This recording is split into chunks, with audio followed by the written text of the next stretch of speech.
ጥያቄው ምንድነው? ይሄ ስጋዬ ነው ብሎ በእንትን ይናገራል ጥርት ባለ ቋንቋ። ይሄ ደግሞ ደሜ ነው ይላል። ምኑን ነው ስጋዬ ነው ብሎ ያላቸው? ቂጣውን ቆርሶ በቃ ቂጣው አመስግኖ ነው ይሄ ስጋዬ ነው አለ። ቂጣው ነው ስጋ ያላቸው፣ ወይኑን ነው ደሜ ነው ያላቸው? ግን ደሜ ነው ብሎ ያለው ወይኑን ነው፣ ስጋዬ ነው ብሎ ያለውን ቂጣው ነው። ስለዚህ ቆርሶ የሰጣቸው እዚህ ጋር ምኑ ነው? በጥርሳቸው አኝከው የበሉት ምኑ ነው? ስጋውና ደሙ በጥርሳቸው አኝከው የበሉት እንደዛ አላቸው። እሱ እኮ ኪንግ ጁሊያን ሰላም ሰላም፣ እንዴት ነው? ሰላም፣ እግዚአብሔር ይመስገን። አለን አለን። ከየት ቤተ እምነት? እኔ ካቶሊክ ነኝ። እሺ ካቶሊክ። ጥያቄው እዚህ ጋር አሁን የነበረው ስለ ኤርሚያስ ሲናገር የነበረው የቅዱስ ቁርባን ነውና በሐሙስ ቀን የሰጣቸው ምንድን ነው ማለት ስጋዬ ነው ስላለ ብዬ ነው እሱ ጋር እንዲያብራራልኝ ነው የፈለኩት። እሺ ወንድምነት ማይክ ከፈት። እሺ በቃ ግልጽ እኮ ነው መጽሐፉ የሚናገር ብራዘር። የዮሐንስ ወንጌል መጽሐፍ ምዕራፍ 6 ላይ የተናገረው እናንተ ህብስት ነው ብላችሁ ትላላችሁ፣ ህብስት አይደለም ነው ብለን እንለው። ግን ጸሎተ ሐሙስ ላይ ምንድን የሰጣቸው? የአይሁድን ፋሲካ እየበላ እያለ ከዛ ከሚበላው ማዕድ ላይ ያለው ከመራራ ቅጠል ጋር የሚበሉትን ቂጣ ነው አንስቶ የሰጣቸው። ያ ግን እሱ ጋር ኦኬ፣ አልጨረስኩም። ኤርሚ ጥያቄው ምንድነው? ይሄ ስጋዬ ነው ብሎ በእንትን ይናገራል ጥርት ባለ ቋንቋ። ይሄ ደግሞ ደሜ ነው ይላል እኮ። ምኑን ነው ስጋዬ ነው ብሎ ያላቸው? ቂጣውን ቆርሶ በቃ ቂጣው ነው ይሄ ስጋዬ ነው አለ። ቂጣው ነው ስጋ ያላቸው፣ ወይኑን ነው ደሜ ነው ያላቸው? እኛ መቼ ወይኑን ደም አላለውም እኮ ብለን አላለም። ግን ደሜ ነው ብሎ ያለው ወይኑን ነው፣ ስጋዬ ነው ብሎ ያለውን ቂጣው ነው። ስለዚህ ቆርሶ የሰጣቸው እዚህ ጋር ምኑ ነው? በጥርሳቸው አኝከው የበሉት ምኑ ነው? ስጋውና ደሙ በጥርሳቸው አኝከው የበሉት እንደዛ አላቸው። እሱ እኮ የሚያዩት እኮ ቂጣ ነው። ግን ስጋዬ ነው ካለ ኢየሱስ ስጋ አይሆንም። አንዴ ስጋ እንዴ ቂጣ አትበለው። በጥርሳቸው አኝከው የበሉት ስታየው ቂጣ ነው፣ ግን ስጋው ነው ደግሞ ክርስቶስ እንዳለው። ኦኬ ስጋው ነው ብለህ እውነተኛ ስጋ ነው። ትክክል። አዎ። ለምን እዛ የጠየቀው ሐዋርያ የለም። ዓርብ የሚቆረሰው ስጋ ነው ማለት ነው። የስ አርብ የሚቆረሰው ስጋ አስቀድሞ ዓርብ ከሚቆረሰው ስጋ ጋር ነው አይደል? ቂጣው ህብረት ያለው ህብስቱ ያ ህብረት ነው አይደል ያለው? አዎ ህብረት ነው ያለው። ምኑ ነው ህብረት ያለው? ቂጣው ዓርብ ከሚቆረሰው አድምጠኝ። ቂጣው ዓርብ ከሚቆረሰው ህብስት ማነው ስጋው ጋር ከእውነተኛ ስጋው ጋር ህብረት አለው። ደሙ ወይኑ ዓርብ ከሚፈሰው ደም ጋር ህብረት አለው እንጂ በዛን ሰዓት ላይ በመጠጫ አድርጎ የሰጣቸው ምኑ ነው? ወይኑን ነው። ይሄ ወይኑ ግን ከዛ ዓርብ ከሚፈሰው ደሙ ጋር ህብረት ያለው ነው። ተራ ወይን አይደለም። ወይ ደግሞ እዛ ቆርሶ የሰጣቸው ቂጣ ዓርብ ከሚቆርሰው ስጋ ጋር ህብረት ያለው ነው። ስለዚህ ለመታሰቢያ ያድርጉት ብሎ ያለው ለዛ ነው። ኦኬ ዓርብ ለሚፈሰው ስጋዬ። አሁን ምንድነው ይሄ ስጋዬ ነው ያለው? በትክክል ስለ ዓርብ እንደሚናገር ያለ የታወቀ ነው። ግን እሱ ራሱ አይደለም ያ ስጋ ዓርብ የሚቆረሰው ስጋ አስቀድሞ የሰጣቸው። እና አንተ ካቶሊክ ነህ አይደል? ያ በካቶሊክ ቤተክርስቲያን ምንድነው የሚባለው? ይሄ ውላጤ ብሎ የሚለው አይ ቲንክ ሜላ መሰለኝ እሱን ቋንቋ የሚያውቀው ሜላ። በካቶሊክ ምንድነው ብሎ የሚለው የጌታ ስጋ ህብስቱ ይለወጣል ብሎ የሚለው በኛ በኦርቶዶክስ የሚባለው አይነት ትራንስአብሴሽን እሱ ይሆናል አይደል በእናንተ?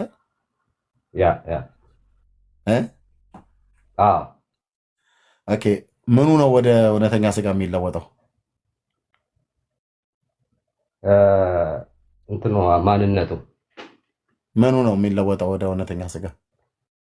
ዋይኑና አለቀ ህብስቱ ማለት ነው። አለቀ በቃ። ኦኬ መለወጥ ያገኛል ብላችሁ እንጂ ወይኑ ቀጥታ ደም ነው ማለት አይደለም። ሲለወጥ ነው በእምነት ውላጤ ነው ብሎ የሚለው። ይሄ መለወጥ ብሎ የሚለውን ቃል ከየት ነው ያመጣችሁት እናንተ? ጌታ ለውጦ ነው የሰጣቸው። ኦኬ እዛ ሲሰጣቸው ይሄ ስጋ ለውጦ ነው የሰጣቸው።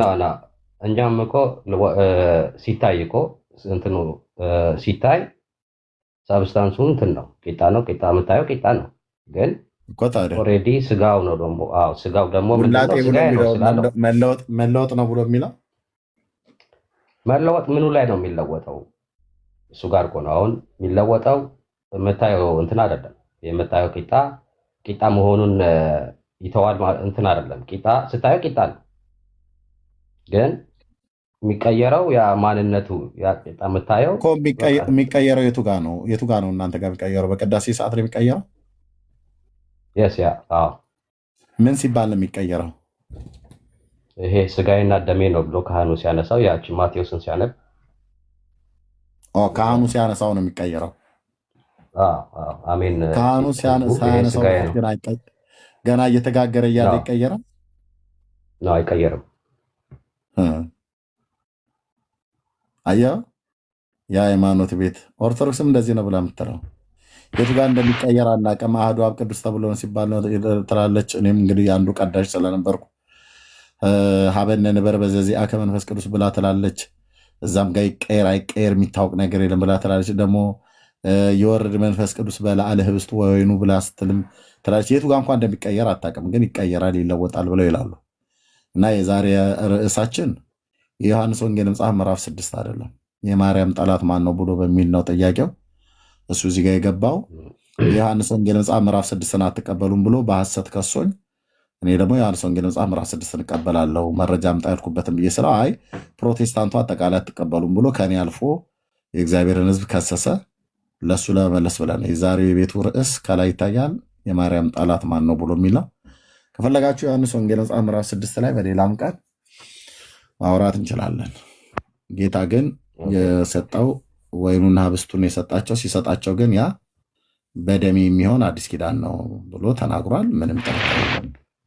እና ያ የምንበላው ህብስትና ያ የምንጠጣው ወይን ተራ ነው ብለን እኛ አንልም፣ እንደዛም አናቃልልም። ግን ደግሞ ሰዎች በእግዚአብሔር ልጅ በኢየሱስ ክርስቶስ በሞቱና በትንሣኤው ሳያምኑ ስለ እግዚአብሔር ልጅ ስብከተ ወንጌልን ሳይሰሙ እሱን ስለበሉና ስለጠጡ ብቻ የዘላለም ሕይወት አላቸው ብላ የምትሰብክ ቤተክርስቲያን ኦርቶዶክስም ትሁን ካቶሊክ ትክክል አይደሉም ነው ብለን የምንለው። ምክንያቱም እሱን የበላ እሱን የጠጣ ስንት ትውልድ ይኸው እየሞተ ወደ ሲኦል እየገባ ነው።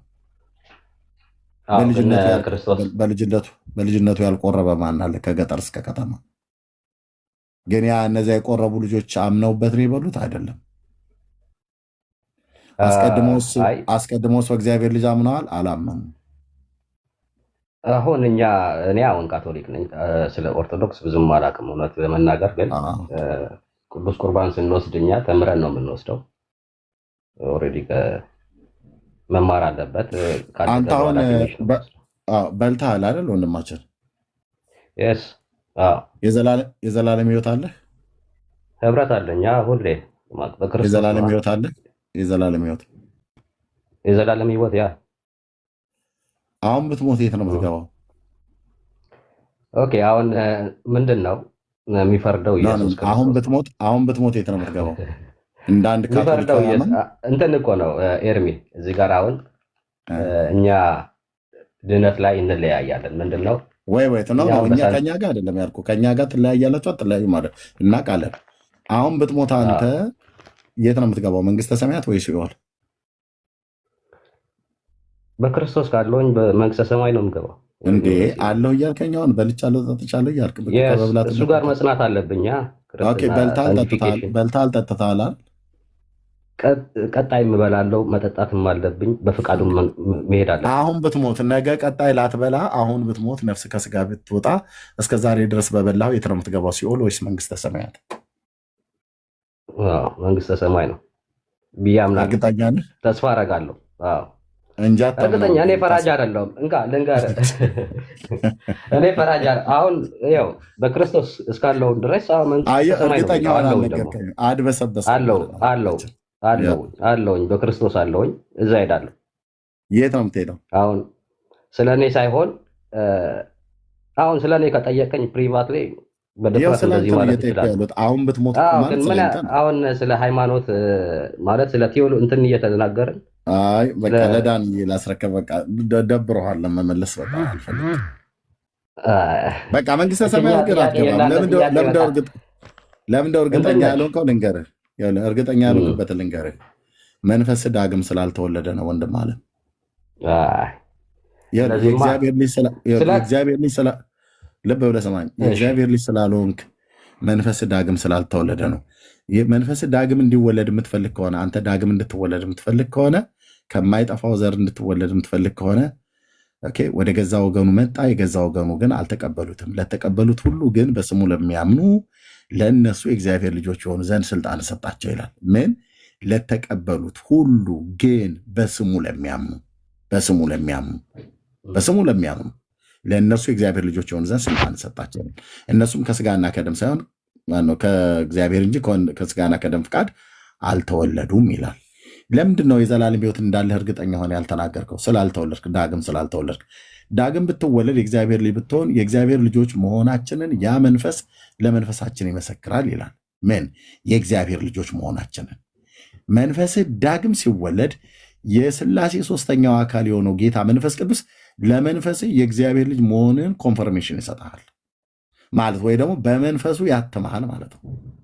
እሱን እኮ ተነጋገርን። ግን አንድ ሰው ላይ የርስቱን መያዣነት በመንፈስህ ላይ ያትመዋል እና ያኔ የዘላለም ሕይወት እንዳለህ እርግጠኛ እንድትሆን የሚያደርግ የእግዚአብሔር መንፈስ ስለተቀበልክ በውስጥ ስለሚኖር መንፈስ ዳግም ስለተወለደ የእግዚአብሔርን ቃል ስለምታምን ትድናለህ ማለት ነው። አሁን ያንን ግን ትድናለህ። ያንን ስለ ዳንክ ብትሞት የት ነው የምትገባው ተብለህ እኔ እንጃ አትልም። ቅድም እንዳልከው አንተ ማለት ነገርኩህ እኮ አንድ ሰው እኔ አሁን ስለ አንድ ሰው ፕሪቫት ህይወት ከጠየቀ ሁሉም ሰው የራሱ እንትን አለው። አሁን በዶክትሪን ወይ ደግሞ በትምህርት የቤተክርስቲያን ስትናገር አንተ ወዴት ነህ እያልክ እየጠየቅ ትምህርት አስተምር እና ትምህርቱ ምንድን ነው? አንድ ሰው በክርስቶስ ካለ እንደ ዳነ የታወቀ ነው እኮ። አንተ እኮ አታውቀውም እንደ ዳንክ። ታዲያ እንዴት አልዳንኩም አልኩኝ እንዴ? አይ ድኛለሁ አልከኝ፣ ግን የት ነው የምትገባው ብዬ ስለ አላውቅም አልከኝ።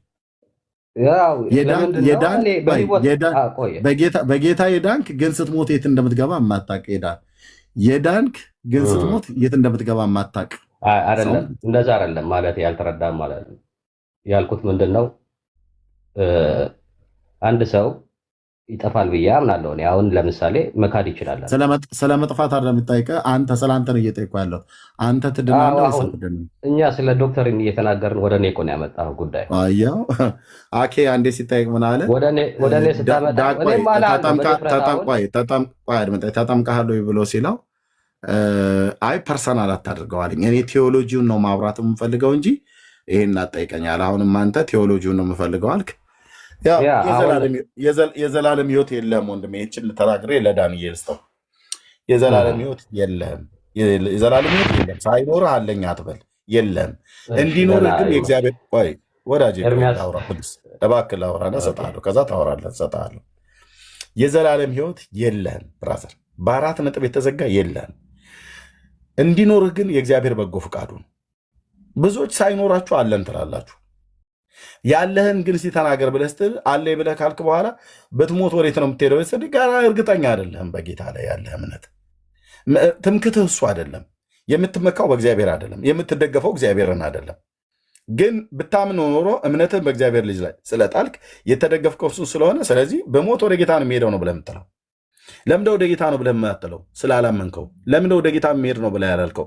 ስላልተደገፍከው። ለምን አልታመንከውም?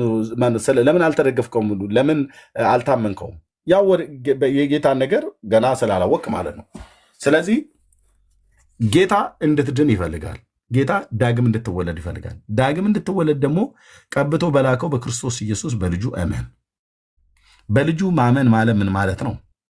እሱ ቀራንዮ መስቀል ላይ ለበደል ለኃጢአትህ እንደሞተልህ ለአንተ በደልና ኃጢአት ለዓለም ሁሉ በደልና ኃጢአት እንደተሰዋ ያ ሞት የኔ ሞት ነው ብለህ ያ ህይወት የኔ ህይወት ነው ብለህ መቀበል አለብህ። ጌታ ማለት ነው። በልብህ ማንገስ አለብህ። ህይወትህን እንዲገዛው ልትፈቅድለት ይገባል። ጌታ ኢየሱስ ሆይ ና ወደ ልቤ ግባ፣ ና ከኔ ጋር ኑር፣ እኔም ካንተ ጋር ልኑር። ህይወቴን እንካ፣ ዘላለሜን እንካ፣ በደል ኃጢአቴን ሁሉ ይቅር በለኝ። ለእኔ ስትል ሞቴን እንደ ሞትክልኝ ቀራንዮ መስቀል ላይ ሰምቻለሁኝ። ሰምቼ ግን በሃይማኖት ቤት ነው ያለሁትኝ፣ አላምንም ነበር። አሁን ግን በፍጹም ልቤ አምናሃለሁ። በደል ኃጢአቴን ይቅር በለኝ፣ የዳዊት ልጅ ማረኝ፣ የእግዚአብሔር ልጅ ማረኝ ብለህ ብትለው የእውነት በፍጹም ልብህ ካልከው ትድናለህ። ብራዘር ውጤቱን ታየዋለህ። በህይወትህ ላይ አክቲቭ ሆኖ ሲሰራ ነው የምታየው። በቃል ብቻ ማለት አይደለም። አምነህ ያልከው አዎ፣ በቃልህ በአፍህ ነው የምትመሰክረው። ኢየሱስ ጌታ እንደሆነ በአፍህ ብትመሰክር፣ እግዚአብሔርም ከሙታን እንዳስነሳው በልብህ ብታምን ትድናለህ ብሎ እንዳለ ቅዱስ ጳውሎስ በሮሜ መልእክቱ መጽሐፍ ምዕራፍ 10 ላይ ትድናለህ። ብራዘር እንደዚህ ብለን ነው እኛ አምነን ሄዳን ነው አምኜን ሄዳንኩትኝ። ይህን ግን ኮንፌስ እንዳደርግ ቅዱስ ቃሉ በሚነግረው መሰረት ጴንጤዎቹ አስብለውኛል። ስለዚህ እኔ አሁን ብጠይቀኝ እኔ አልጠፋም፣ ብሞት ወደ መንግስተ ሰማያት ቀጥታ ነው የምገባው። ብራዘር የጠራኝ ጌታ ራሱን ተማምኖ ነው፣ የራሱን ጽድቅ ታምኖ፣ የራሱን ንጽህና ታምኖ፣ የራሱን ቅድስና ታምኖ ኢየሱስ ስለእኔ ጽድቅ ሆኖ ሊቆጠርልኝ፣ ኢየሱስ ለእኔ ቅድስና፣ ቤዛነት፣ ጥበብ ከእግዚአብሔር ዘንድ ሆኖ የተሰጠኝ ነው። በእርሱ የሚያምን ሁሉ የዘላለም ሕይወት እንዲኖረው እግዚአብሔር ልጁን ሰጠ። የሰጠኝን ልጁን ተቀበልኩት፣ የሰጠኝን ልጁን አመንኩት። ሕይወቴ በእግዚአብሔር እጅ ላይ ነው። ሕይወቴ በጌታ ነው። እኔ የክርስቶስ ነኝ። በዋጋ ገዝቶኛል፣ በደም ገዝቶኛል። የማንም አይደለሁም፣ የማንም አይደለሁም። ስለዚህ የጌታን በጎነት በሕይወቴ አይቻለሁኝ። መንግስተ ሰማያት ሄጄ እዛ ገብቻ አይደለም ማረጋግጠው። ኦልሬዲ የመንግስቱ ባለቤት የሆነ እግዚአብሔር በእኔ ውስጥ ይኖራል። ኢየሱስ ራሱ በእኔ ውስጥ ይኖራል። እዛ ሄጄ አይደለም ማረጋግጠው መንግስተ ሰማያት መግባቴን። ኦልሬዲ ወደ ፍቅሩ ልጅ መንግስት በስሙ ሳምን ፈልሻለሁ። የእግዚአብሔር መንግስት በእኔ ውስጥ አለች ማለት ነው። ስለዚህ ጌታችን ኢየሱስ ክርስቶስን ብትቀበለው ይህንን እርግጠኛ ትሆናለህ። መንፈስ ቅዱስ በመንፈስ ላይ ምስክርነት ስላልሰጠ ነው ብትሞት የት ትገባለህ ብዬ ስለ የት እንደምገባ አላውቅም አልክ። ኦኬ እንደምገባ አላውቅም አላልኩም። ያልኩህ ምንድን ነው? አይ መጀመሪያ ምንድን ነው ድነት ላይ አንገናኝም አልኩ።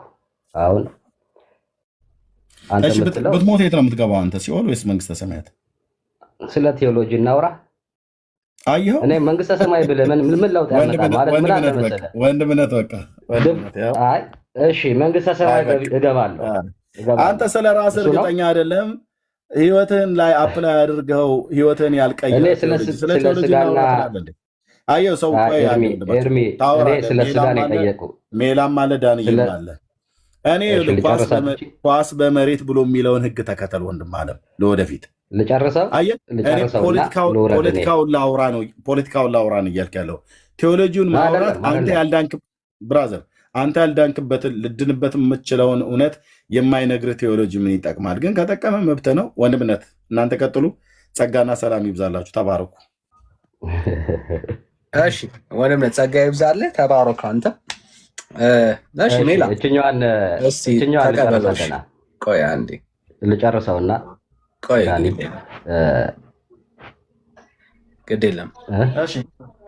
እስኪ ኦርቶዶክሳዊ ወንድማችንን እስኪ ተቀበለው በዛው። ካቶሊካዊ አንድ ናቸው ለነገሩ።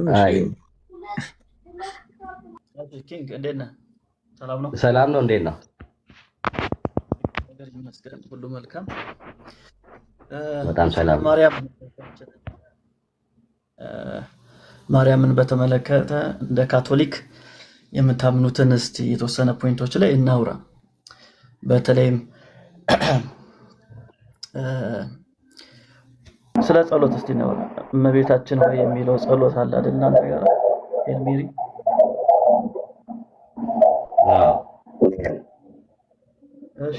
እሱ ጸሎት እንዴት ነው ፎርሙሌት የተደረገው? ስለሱ እስቲ ትንሽ ነገር ምን ማለት አልገባኝም ጥያቄ። ጸሎቱ መቼ ነው የተጀመረው? ማን የደረሰው? አጭሩና ረጅሙ የሚባል አለ አይደል? ኤልሚሪ ሾርት ቨርዥን እና ሎንግ ቨርዥን አለ። ስለሱ ትንሽ ነገር ብናወራ። ጸሎቱ ማን የደረሰው? የትኛውን ጸሎት? ሄል ሜሪ የሚለው እኔ ስለሱ እንትን ላይ ነው ያለው፣ መጽሐፍ ቅዱስ ላይ ነው ያለው። ይሄ ደግሞ ሐዋርያቶች እየጸለዩት እንደመጡ የታወቀ ነው። ቤተክርስቲያን ሐዋርያቶቹ ናቸው የጸለዩት። ሄል ሜሪ የሚለው እኮ ገብርኤል መልአክ አይደለም እንዴ ያለው? ካቶሊኮቹ ነው እንዴ እኮ ሐዋርያቶቹ ይህን ጸሎት ጸልየዋል። አልጸለዩም የሚል አለ? ማስረጃ ሳይ ሐዋርያቶቹ መጽሐፍ ቅዱስ ላይ አለ እኮ ገብርኤል እንዳለው ሐዋርያቶቹ እንደጸለዩት። ገብርኤል ሐዋርያ ነው? ገብርኤል መልአክ።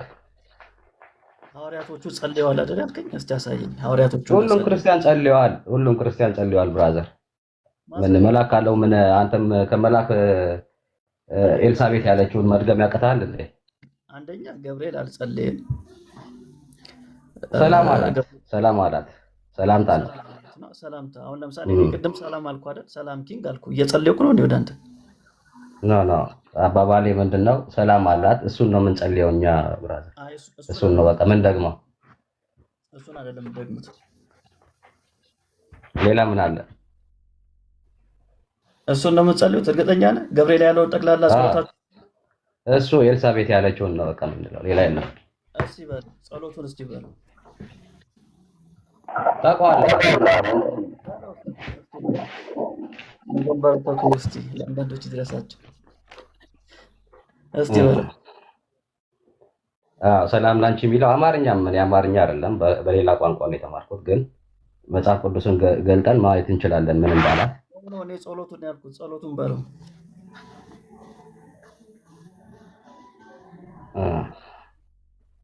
ሰላም ላንቺ ጸጋ የሞላሽ ምንድነው? አማርኛ ይከብደኛል በእውነት። በትግርኛ ልበልልህ? እስቲ በትግርኛ በለው። ሰላም ናት የማርያም ጸጋ ዝመላኪ እግዚአብሔር ምሳኺ ካብ አንስቱ ንስተባረኪ ናይ ከርስኺ ፍረ ኢየሱስ ካ ዝተባረኺ። አለቀ። አንተ አየህ ሾርት ቨርዥኑ ነው የምታውቀው፣ ሎንግ ቨርዥኑ ነው። ሎንግ ቨርዥኑን ማን ያመጣው? እስኪ ንገረኝ እስኪ። ቆይ ልጠይቅ። ኢየሱስ የሚለው የማፀንሽ ፍሬ ኢየሱስ አልክ አይደል? ኢየሱስ የሚለውን ቃል ማን የጨመረው? እሱን ታውቃለህ? ጸሎታችሁ ውስጥ እንዴ ኢየሱስ እንደሚባል መጽሐፍ ቅዱስ ላይ አታውቀውም እንዴ? ምን ጸሎታችሁ ነው የጠየቁት? ስለ ጸሎታችሁ ነው የጠየቁት። ማን የጨመረው? እሱን ታውቃለህ? ማን እንደጨመረው? አይ እሱ ማን እንደጨመረው አላውቅም፣ ግን ኦሬዲ መጨመር ምናምን ሳይሆን አለ እሱ ጋር መጽሐፍ ቅዱስ ላይ አለ። እሺ ስለዚህ ሄል ሜሪ ይሄ ብቻ ነው የምትለኝ? ሌላ የለውም? ሌላ ክፍል የለውም? ከዚህ የለውም። ድምጽ አይሰማም እንዴ ዳኒ? ምንድን ነው ሜሴጅ ላይ የሚጽፉልኝ? በመሃል እንትን ይላል ይነፋንፋል። አልቀየርክማ?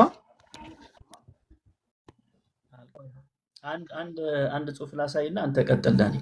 አንድ ጽሁፍ ላሳይሽ። እሺ ይሄ ጽሁፍ ይታያል?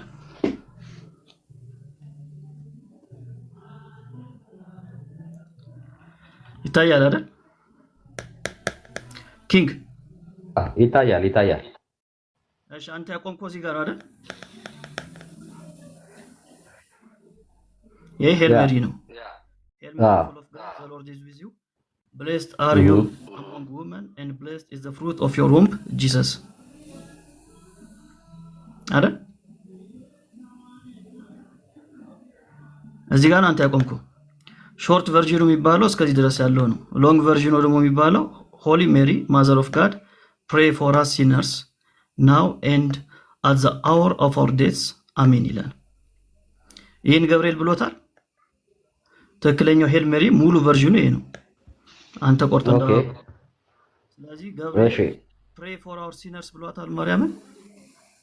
አይ ይሄኛው ራሳችን ነው የምንለው፣ እሱ አላለው።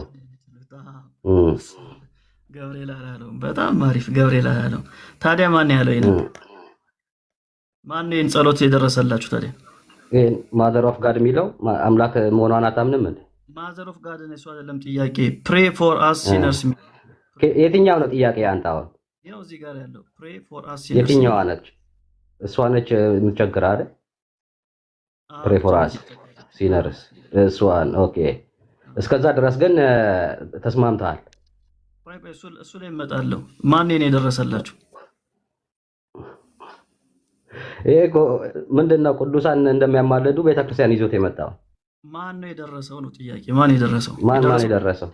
ይሄን የደረሰው ማን? ይሄን ጽሑፍ ቤተክርስቲያን እኮ ማን ነው? ከቤተክርስቲያን ውስጥ ሰው አንድ ሰው ብቻ ወይም ሁለት ሰው አለ ወይም ካውንስል አለ። አይ መጣጣው ከሆነ ነገረኛ ታዲያ ማታውቀውን እንዴት ጸልያለሁ? ወዳጅ ማን እንደደረሰው ወጪ እንደደረሰ ሳታውቅ ትርጉሙን ከገባኝ ማን ደረሰው ምን አገባኝ? ትክክለኛ መሆኑን ማወቅ አለብህ። መጽሐፍ ቅዱሳዊ ነው። መጽሐፍ ቅዱሳዊ ነው። እሺ ወደ ማርያም የጸለየ ያሳየን ከመጽሐፍ ቅዱስ። ስለኛ ስለ ኃጢአተኞች ጸልይ ብሎ ወደ ማርያም የጸለየ ሁሉም መጽሐፍ ላይ ተጻፈ ያለ ማን ነው? አልተጻፈም። ታዲያ ብሎ ነው መጽሐፍ ቅዱሳዊ የምትለኝ? ሶላ ስክሪፕቸር አለ። እንዳንተን የፈለቀው ሶላ ስክሪፕቸር አይደለም እኮ በቃ የለም። አየሁ የለም። ቆይ ካቶሊክ ምን እንደምትል ላሳይ። ስለዚህ ጸሎት እንደምትል ላሳይ። ሆና ወረቀት ይዘህ እንትን በልልኝ፣ ተከታተል። ካቶሊክ ምንድን ነው የምትለው የሚለውን ላሳይ። ከራሳችሁ ጽሑፍ ላሳያችሁ። እሺ ፋዘር ማይክል እንግዲህ የካቶሊክ ቄስና ቴዎሎጂያን ናቸው። እሳቸው ምን ይላሉ መሰለ? ቀደም ኢየሱስ የሚለውን ቃል ማን ነው የጨመረው ብዬ ነበር አይደል? ለዛ ሄል ሜሪ ጸሎታችሁ ላይ እሱንም ላሳይ፣ ማን እንደጨመረው መቼ እንደተጨመረ ራሱ ዓመተ ምሕረቱን ራሱ ላሳይ። እሺ ታያችኋል። የጽሑፍ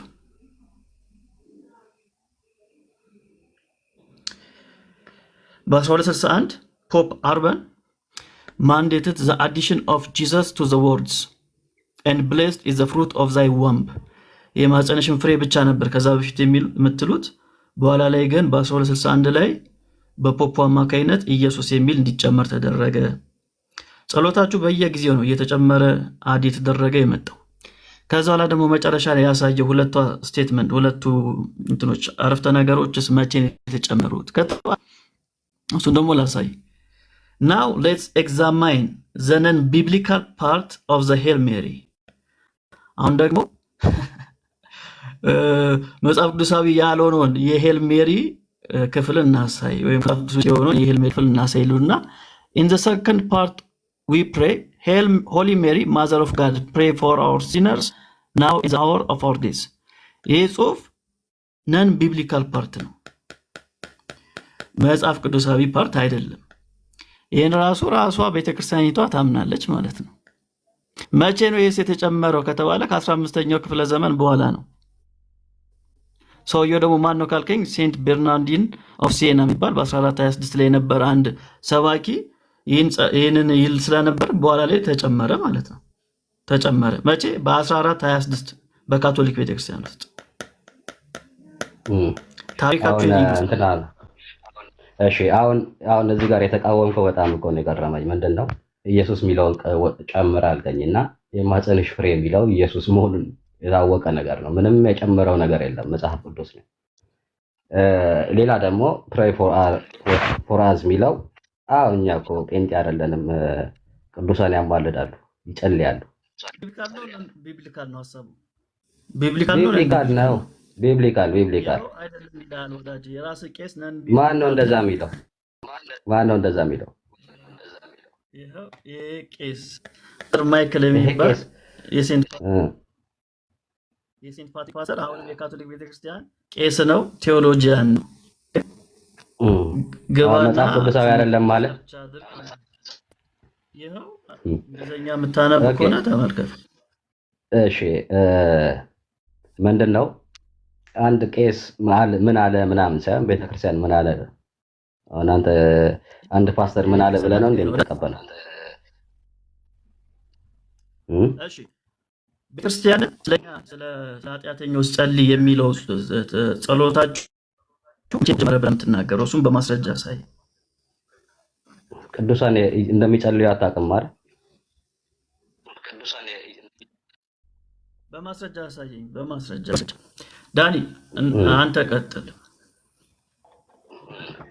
አይ በቃ ቀጥሉ። ደህና እኔ ልተውላችሁ።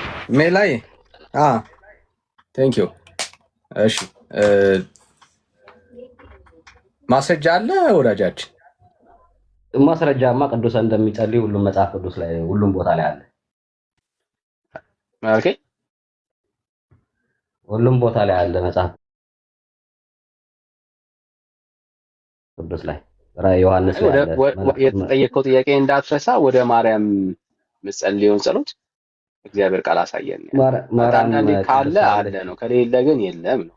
ወደ ፍጡር ጸልዩ የሚል መጽሐፍ ቅዱስ ትምህርት አለ? ካለ አሳየን። ወደ ፍጡር ጸልዩ? አንተ ወደ ማርያም እንደምትጸልይ ወደ ፍጡር ጸልዩ የተባለበት የመጽሐፍ ቅዱሳዊ ማስረጃ አስተ ካለዛ መጽሐፍ ቅዱስ አይደለም ነው ማለት ያለበት። ቤተክርስቲያን ከፍላጎቷ ከምኞቷ ነው እንጂ መጽሐፍ ቅዱስ ውስጥ ያለ ሐሳብ ነው አይባልም። እዚህ ማለት ያለበት ቤተክርስቲያን ከኪሷ ነው ጨምራ ነው እንጂ የምትለው መጽሐፍ ቅዱሳዊ ነው አትልም። መጽሐፍ ቅዱሳዊ ነው ካል የትኛው የመጽሐፍ ቅዱስ ክፍል ላይ ነው ወደ ፍጡር ጸልዩ ብሎ ጌታ ያስተናገረው ወይ ሐዋርያቶች ያስተማሩት ወደኛ ጸልዩ ብለው ሐዋርያቶች የተናገሩት የትኛው መጽሐፍ? ኦኬ ምንድነው የምናየው? ሲጀምር ማለት ነው ቤተክርስቲያን ምን ብለው ይጸልዩ ነበር? ምን አለ ቤተክርስቲያን ውስጥ ላይ? አሁን መጽሐፍ ቅዱስ ብቻ ካልከኝ አንተ ራስህ ይፈርስብሃል። ሶላ ስክሪፕቸር አያስኬድም። ሰውን ጨርሰውና ከዛ እንደማያስኬድና እንደሚያስኬድ እናየዋለን። አሁን ጥያቄው ምንድነው? መጽሐፍ ቅዱሳዊ ነው ብለህ መጽሐፍ ቅዱሳዊ ነው ብለህ ስለዋሸ መጽሐፍ ቅዱሳዊ ነው ካልክ የትኛው መጽሐፍ ቅዱሳዊ? እሺ የጻድቃን ጸሎት በተራዋ እንትን ታደርጋለች ይላል፣ ታሳካለች። ምንድነው የሚባለው? እና የጻድቃን ጸሎት እንደሚሰማ ታውቃለህ። ወደ ጻድቃን ጸልዩ የሚል ነው ጥያቄው። ግራ አትጋባ ወዳጅ። ወደ ጻድቃን ጸልዩ። እኛ ወደ ጻድቃን እንጸልያለን እንዴ? ምን ብለን ነው የምንጸልየው? ያው አሁን ወደ ማርያም ትጸልይልን እንዴ? አሁን ጸሎት እንኳን አሳየኝ። ጸልይልን ነው ጸልይልንና ሌላ ይለያያል። ጸልይልኝ ብለህ እየጸለይክ አይደል? ወደ እሷ በደብዳቤ ነው እንዴ የምልክላት? አንተ ታዲያ ፓስተርን አንተ ጸልይልኝ የምትለው እየጸለይክልን ነው? ወንድም አለም ከእኔ ወደ ፓስተር ይጸልይ አላውቅም። ማስረጃ አለ? ጴንጤዎች ወደ ፓስተር ይጸልዩ? ኦኬ አንዴ ቆይ፣ ፓስተርን ትጠይቀዋለህ። ስልክ ደውለህ ጸልይልኝ ትለዋለህ እኮ። ስንገናኝማ እሱ በቤተ ክርስቲያኒቱ ውስጥ በምድር ላይ ያለችው ህብረት ውስጥ አንዱ ስለ አንዱ ቆይ በቃ አይደለም፣ ልዩነት አለ። አትደበቅ። አንዱ ስለ አንዱ የሚያደርገው የታዘዝነው ሐሳብ ነው። ያንን ሰው ግን እኔ አሁን ፓስተሬን ባላገኘው ወደ ምሳሌ ሜላ አብሮን እናገለግላለን፣ ቢደክመኝ ጸሎት ብፈልግ ሜላን ጸልይልኝ ልለው ይችላል። ይሄ መጽሐፍ ቅዱስ የሚያዘኝ አንዱ ስለ አንዱ እንዲጸልይ መጽሐፍ ቅዱስ ያዛል። ያ ትእዛዝ ነው፣ የጌታም ሐሳብ ነው። መጽሐፍ ቅዱስ ውስጥ አለ። አሁን ይሄንን ብትጠይቀን አለ ብለን ገልጠን እናሳያለን። ገልጬ አሳያለሁ። ያዕቆብ 5 አሁን ቅድም የጠቀስከውን ጥቅስ ገልጬ ላሳይ ይችላል። አለ መጽሐፍ ቅዱስ ውስጥ አንዱ ስለ አንዱ የሚያደርገው ልመና፣ ጸሎት መጽሐፍ ቅዱስ ውስጥ ያለ ሐሳብ ነው። ጥያቄው ግን እሱ አይደለም። ጥያቄው ምንድነው? እሱ እኔ ግን ወደ ፓስተር እንድጸልይ፣ እኔ ግን ወደ ጳውሎስ እንድጸልይ፣ እኔ ግን ወደ ማርያም እንድጸልይ ግን አልታዘዝኩም። አየህ፣ አንተ ግን ወደ ማርያም እየጸለይክ ነው ያለው። እሱ ትምህርት የእግዚአብሔር ቃል ውስጥ የለም ነው። አለክ አንተ እርስ በርሳችሁ ተጸላለዩ። ፎር ኤግዛምፕል ስልክ ደውዬ እኔ አንተን ጸልይልኝ ካልኩ እሷንም ጸልይልኝ ያልኳት ነው። ለምን ማስረጃ? በየትኛው ማስረጃ እርስ በርሳችሁ ተጸላለዩ የሚለው ምንድነው? ይኸው እርስ በራስ ተጸላዩ ነው እንጂ እርስ በራስ አንዱ ወደ አንዱ ይጸልይ አላለማ። ዘ ቤዚክ ፕሮብሌም አየህ፣ አንዱ ስለ አንዱ መጸለይና አንዱ ወደ አንዱ መጸለይ የሚለያዩ ጉዳዮች ናቸው። አንተ አሁን ወደ ማርያም ነው እየጸለይክ ያለው። ይሄ ልምምድ መጽሐፍ ውስጥ የሌለ እየጸለይኩ አይደለም። ወደ ማርያም ሪኩዌስት ታዲያ እሱ ሪኩዌስት ጸሎት አይደል እንዴ? ብራዘር የት ነው የምታገኛት ማርያም? በፖስታ ቤት ነው እንደምትልክላት? በመንፈሳዊ ህይወት ማስረጃ አስጠና። እንደሱ መደረግ እንደሚቻል ወደ ፍጡር መጸለይ እንደሚቻል እግዚአብሔር ቃል አሳይ። የለም የቤተክርስቲያኒቷ ከራሷ የጨመረችው መሆኑን የምታየው ለዚህ አንዳንዴ ግን ከቤተ ክርስቲያን ይልቅ ለእግዚአብሔር ሐሳብ መገዛት ብትችል እውነት በትክክል ይበራል። ኦኬ አሁን እያወራ ያለው አይደለም የእግዚአብሔር ሐሳብ ከሆነ ማስረጃ እየሰጠው እኮ ነው ሰጠው። አሁን አንተ ምንድነው የምታደርገው? እዚህ ያለው ፓስተር ይጸልይልሃል፣ እዚህ ያለው ፓስተር ይጸልይልኛል ወይ ቄስ ነኝ እንዴ? ከዚህ በላይ ምን አይነት ምን የሚለው ልስተ አንተ ወደ ማርያም የምትጸልየውን ጸሎት እኔ ወደ ፓስተር እንደማልጸልይ እኮ ነገርኩ። አንተ ወደ ማርያም የምታደርገውን ጸሎት ከእግዚአብሔር ቃል ማስረጃ እንደሰጠ ሰው አክታት ታርግ። ምኑ ጋር ነው ወደ ፍጡር ጸልዩ ያለው? ምኑ ጋር ጸልይ የሚለው እርስ በርሳችሁ ተጸላለዩ አለ እኮ። እርስ በራሳችሁ ነው። አንተ ለማርያም ማርያም ለአንተ በምድር ብትኖር ማለት ነው። አንተ ግን ወደ ማርያም ጸልይ አልተባልክም። አንተ ግን ወደ ማርያም ነው እየጸለይክ ያለው። ለምን ስፔሲፊክ ወደ ማርያም ብቻ አገኝ? ወደ ማርያም የሚለውን ብቻ ለምን ፈለከው? እሱን እኮ ነው የገረመኝ። አለኝ የምትለው ትልቁ ትምክትህ ዜሮ እንደሆነ ላሳይ ስለፈለኩ ጉዳዩ ትልቁ ጸሎት በቤተ ክርስቲያኒት ውስጥ ያለው ወደ ማርያም የሚደረገው ጸሎት ከንቱ ሆነ ማለት ሌሎች ጋርም ያለው ነገር ከንቱ እንደሆነ ሰው ይረዳል ባጭሩ። አይ ምንድነው እዚህ ያለው አንዴ ቆይ እዚህ ያለው ፓስተር እንኳን ጸሎት የሚያደርስ ከሆነ አንድ ቅዱስ የተባለው መጽሐፍ ቅዱስ የሚያውቀውን ቅዱስ ጸልይልኝ ብለው አምላክ አላደርገው እንጂ ጸልይልኝ ብለው ምንድነው ችግሩ? እሱን እኮ ነገርን። መጽሐፍ ቅዱስ ውስጥ ያለ ሐሳብ ነው። ኦኬ አንዱ ስለ አንዱ መጸለይ መጽሐፍ ቅዱስ የሚያዘው ትእዛዝ ነው። እሱን አይደለም የጠየቅነው። አንዱ ግን ወደ አንዱ እንዲጸልይ፣ አንተ ወደ ፍጡሩ እንድትጸልይ፣ ወደ ፓስተሩ እንድትጸልይ፣ ወደ ሐዋርያቶች እንድትጸልይ የእግዚአብሔር ቃል አያዝህም። መጽሐፍ ቅዱስ ውስጥ የለም። ኦኬ አሁን አንተ ግን እያደረክ ያለው ማርያም ሆይ እያልክ ወደ ማርያም ነው እየጸለይካል። እሱ ለምን በእግዚአብሔር ቃል ውስጥ የሌለ ሪኩዌስት ማድረግ ጸሎት ነው እንዴ? አሳይ፣ እሱን አሳይ። ሪኩዌስት አድርግ የሚለውን ትእዛዝ አሳይ። በእግዚአብሔር ቃል በሰማይ ላሉ ቅዱሳን ጻድቃን ለኮርስ በርስ ተጸላለይ። ኦኬ በሰማይ ስላሉ ነው። አሁን ምን ሆነ ነው? በሰማይ ስላሉ ነው። በምድርም ሆኖ ሰው ጸሎት በምድር ላለ ሰውም ጸሎት አያውቅም፣ አይጸለይም ወደ ፍጡር ላለ ሰው በምድር ላይ። እሺ ቅዱስ ጳውሎስ ጸልዩልኝ ይላቸዋል። ጸልዩልኝ ያላቸው በምንድን ነው? ተንበርክኮ ነው። ተንበርክኮ ነው ጸልዩልኝ ያለው። ተንበርክኮ ነው? ቁጭ ብሎ ነው የነበረው? ምንም አይታይም። ጸልዩልኝ ስል ግን ያሳያል። በምንድን ነው እሱ ጸልዩልኝ? you have idea ብራት? በምን እሱ ጸልዩልኝ? ጸልዩልኝ ያላቸው ጸልዩልኝ እስር ቤት ስላለ ጸልዩልኝ ያላቸው እኮ በምንድን ነው ያገኛቸው? ጸልዩልኝ በደብዳቤ ነው። በደብዳቤ እሺ እንበለው። እሺ አየህ ሚንስ ኦፍ ኮሙኒኬሽን ነበር።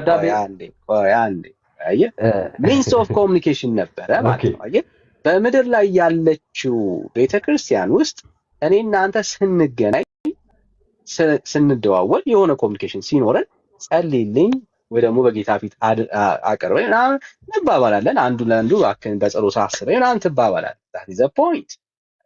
ይሄንን መጽሐፍ ቅዱስ አዟል። አንተ የምታደርገው ልምምድ ግን በሰማይ ላሉ አካላቶች ጸሎትና ልመና አቅርቡ የሚል ትምህርት ግን የለም። ምክንያቱም መጽሐፍ ቅዱስ አንድም ቦታ ላይ በአዲስ ኪዳን በሰማይ ላሉ ፍጡራን አካላቶች በምድርም ቢሆን ማለት ነው ወደሱ ጸልዩ አልተባለም።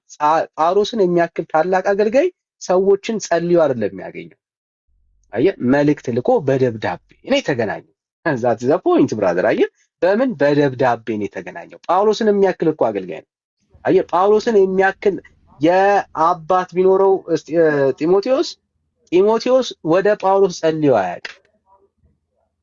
አየህ ጳውሎስን ማግኘት ቢፈልግ ወደ ጳውሎስ ጸልዮ አያውቅም ጢሞቴዎስ። አሁን ቤተክርስቲያን ለዚህ ነው ከኪሷ ነው የጨመረችው የምንለው ለዚህ ነው። በእግዚአብሔር ቃል ውስጥ አንዱ ስለ አንዱ ህብረት ውስጥ ባለው ቤተክርስቲያን ህብረት ውስጥ ጸሎት መተጋገዝ አለ፣ ምንም ጥያቄ የለውም። አንዱ ግን ወደ አንዱ የሚደረግ ጸሎት ግን መጽሐፍ ቅዱስ ውስጥ የለም። ለዛ ነው ያጣኸው። አሁን አንተ የፈለከው ምንድነው? በሚኒስ ኦፍ ኮሚኒኬሽን በደብዳቤ በስልክ በምናምን ጸልዩልኝ ብለህ ማድረስ ነው። እኛ ደግሞ ምንድነው ምናምነው አንተ የምታረገው እሱማ ተጽፎ ነው። እኔ የምታረገው ነው የጠየቁ። ኦኬ እሺ። እኔ ደግሞ ምንድነው አምላክ የህያዋን አምላክ ነውና እነዚህ ሰዎች ደግሞ በህይወት አሉ እና አዎ ጳውሎስም እኮ በህይወት እያለ ጥያቄ ጳውሎስ እኮ በህይወት ነበር። አይ ምንም ልዩነት የለውም። ጳውሎስ በህይወት እያለ እኮ ነው በጸሎት አለ ያገኘው፣ በደብዳቤ ነው ያገኘው በህይወት እያለ ማለት የህያዋን አምላክ እኔ እኮ ነገርኩ። እሱ ሊጨርሰው ደና ምን ያገናኛል? ህያዋንን ከጸሎት መስማት ጋር ምን ያገናኘው ነው? እኔ ያልኩኝ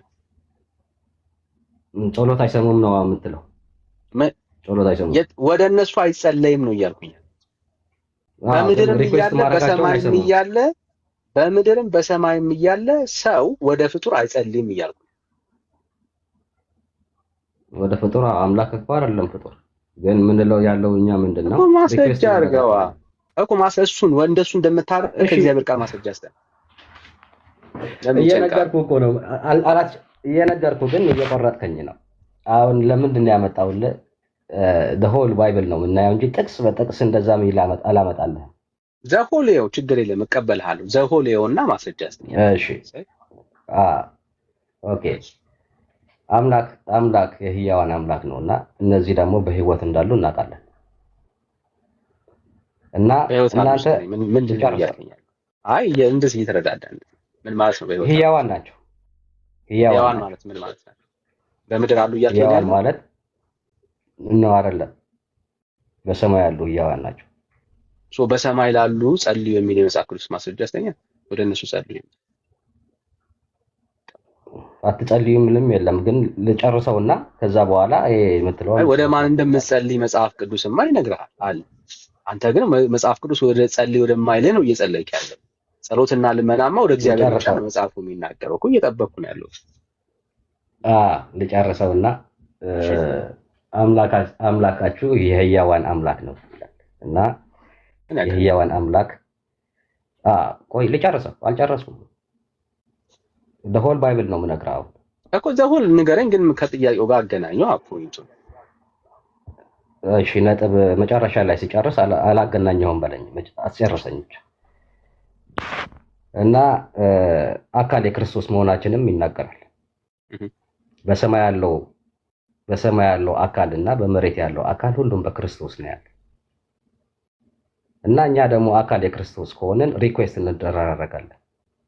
እኛ በድካም ያለነው እነዛ የታወቁ ቅዱሳንን መናቃቸው እኛ ሁሉንም ቅዱሳንን ሪኩዌስት ወደ ክርስቶስ ጸልዩልን ብለን እንለምናለን። ማስረጃ አንተ አሁን እኛ እናረጋለን ስላልክ ስላንተ ነው ያወራው። ማስረጃውን እኮ እየሰጠው ነው እኮ አልሰጠኝ። የህያዋን አምላክ ነው እኮ የህያዋን አምላክ ስለሆኑ እግዚአብሔር በሰማይ ያሉ አካላቶች ጋር ጸሎትን አቅርቡ የሚል ማስረጃ አስተኛ። እሱን አንተ ነህ ከኪስ የጨመርከው። ለአንተ ስለጨመርከው ሐሳብ እንደሚያቀርቡ ነው አይደለም። አንተ ወደ እነሱ ጸሎት እንደምታቀርብ ጥያቄው እሱ ነው። አንተ ወደ እነሱ ጸሎት እንደምታቀርብ ማስረጃ። እርስ በርስ ምንድነው እንደሚለው እርስ በርስ ተጸላለዩ ምንድነው እንዴ?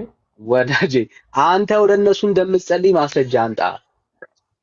ሪኩዌስት እያረኳቸው እኮ ነው። ልክ አንተ እኮ ማስረጃ አንጣ። ለሱ ንግግር ሪኩዌስት ወደ እነሱ ሪኩዌስት ማድረግ እንደምትችል ማስረጃ። እሱን ራስህ እኮ አነበብከው። እርስ በርስ ተጸላለዩ የሚለው እርስ በርስ ተጸላለዩ የሚለው አንዱ ስለ አንዱ ይጸልይ ነው እንጂ አንዱ ወደ አንዱ ይጸልይ አይደለም። እንትደባልቃል። አንዱ ወደ አንዱ ስለሚደረግ ጸሎት አያወራም። አንድም የመጽሐፍ ቅዱስ ክፍል ላይ አንዱ ወደ አንዱ ይጸልይ አላል። አንዱ ሲጸልይ የሚጸልይ ወደ ማን ነው? ወደ በሰማይ ላለ አካል ወደ እግዚአብሔር ይጸልይ። ስለሱ ማስረጃ ነው የጠየቅኩ ያለው።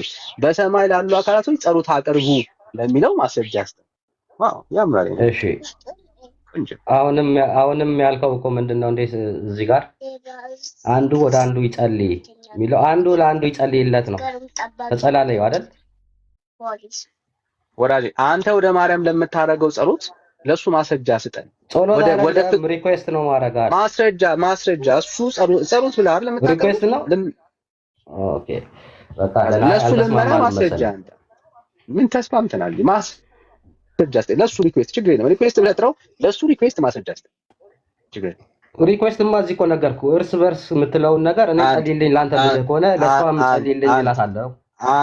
አንድ ማስረጃ እኮ ግለጥ። እሱን ግለጥ።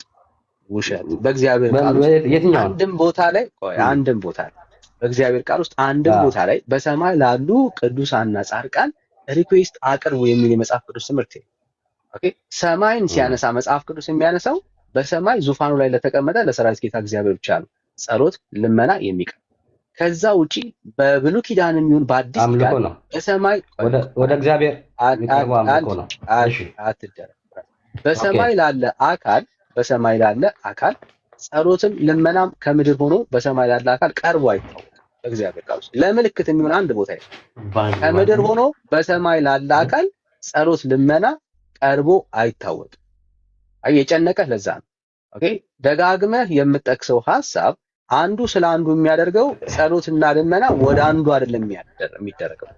ኦኬ ወደ አንዱ ስለሚደረግ ጸሎትና ልመና እያወራን አይደለም። መጽሐፍ ቅዱስ ውስጥ የለም እሱ። ልመና እየጠየቅኩም ያለሁት ማስረጃ እየጠየቅኩ ያለሁት እሱ አንዱ ወደ አንዱ እርስ በራስ የሚደረግ የጸሎት ልመና ሪኩዌስት መጽሐፍ ቅዱስ ውስጥ የለም። በእግዚአብሔር ቃል እሺ አሁን ደህና እንትን እናደርገው ደህና አጠር እንዲል እኔ ደግሞ ለሌላ ሰው እንድተውላቸው ልክ እዚህ ጋር አንተ ጸልይልኝ እንደምትለው ልክ እንደዛ አይነት ጥያቄ ነው የምንጠይቀው። ከዛ የተለየ አድነኝ ምናምን የሚል ጸሎት ከሆነ ለቅዱሳን ማስረጃ የለም እኮ ነው። እሱን እንዳምን ማስረጃ መጽሐፍ ቅዱስ ራስህ እኮ አንጣው የቱ ጋር አላነበብኩትም። የቱ ጋር እንዳለ ጸላለ የሚለው ምንድን ነው ታዲያ? ጸላለ የሚለው ምንድን ነው? ይኸው ላንብብልህ ምን ማለት እንደሆነ ምንም እንደማይገናኝ ሀሳቡን ላሳየህ።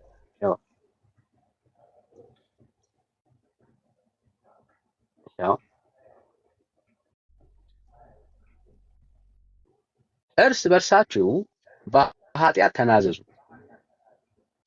እሺ ከፍ ብዬ ላንብብል። ከእናንተ የታመመ ማንም ቢኖር የቤተ ክርስቲያንን ሽማግሌዎች ወደ እርሱ ይጥራ። አየህ መጥራት አለ። ቤተ ክርስቲያን ሽማግሌዎችን ትጠራለህ። በአካል ስላለ ህብረት ነው የሚጠራው። በመንፈስ ስላሉ ሰዎች አይደለም የሚያወራው። አውዱም ክፍሉም ማለት ወደ አንተ ይጥራ፣ ወደ ራሱ ይጥራ። ከዛስ በኋላ በጌታም ስም እርሱን ዘይት ቀብተው ይጸልዩለት። የእምነትም ጸሎት ደዌውን ያድናል፣ ጌታም ያስነሳዋል፣ ኃጢአትም ሰርቶ እንደሆነ ይሰረይለታል።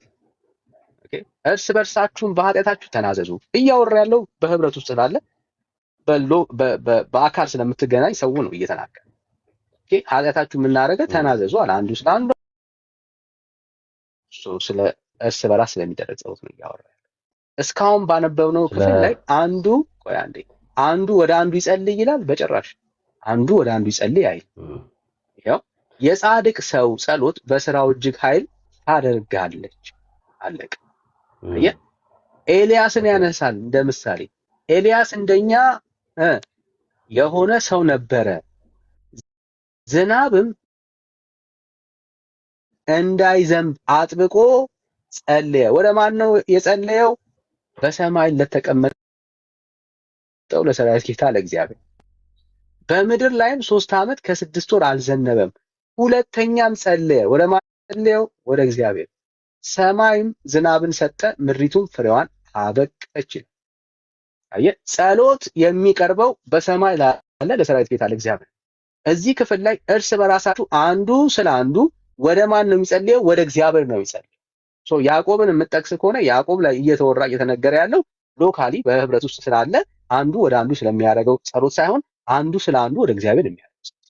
አንተ ግን ልመናህና ጸሎትህን ኃጢአቴን ያስተሰርይልኝ ዘንድ ጠይቂልኝ እያልክ ያለው ማንን ነው? ማርያምን ነው። እሱ ልምምድ ደግሞ በእግዚአብሔር ቃል ውስጥ የለም። በሰማይ የሞቱ ሰዎችን ምን ማለት ነው? በስጋ ከኛ የተለዩ ሰዎችን ተስፋ እያደረግን እንድንጸልይ ወደ እነሱ የእኛን ጸሎትና ልመና ደግሞ እነሱ እንደሚሰሙ የሚያስረዳ አንዳች የመጽሐፍ ቅዱስ ማስረጃ የለም በእግዚአብሔር ቃል ውስጥ። ለዚህ ነው ሁለቱን እያምታታ ያለው። ብራዘር እንደተረዳው ያክል ነው። መልስ አለህ ብዬ አይደለም እየጠየቅኩ መልስ እንደሌለ አይ ችግር የለውም። እኔም እኮ ምንድን ነው መልስ መጽሐፍ ቅዱስ ሲጻፍ ራሱ መጽሐፍ ቅዱስ አይደለም ቤተክርስቲያን የሰራው፣ ቤተክርስቲያን ነው መጽሐፍ ቅዱስ የጻፈችው። ስለዚህ ሁሉም ነገር መጽሐፍ ቅዱስ ላይ ያለ ማስረጃ አስተያየት ለእሱ ንግግር የትኛው ማስረጃ?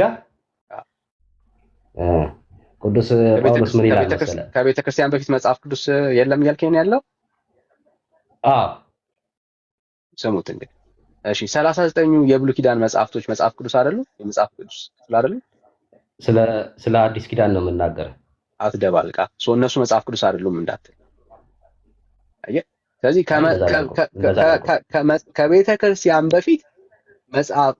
በፊት መጽሐፍ ቅዱስ ነበረ ማለት ነው።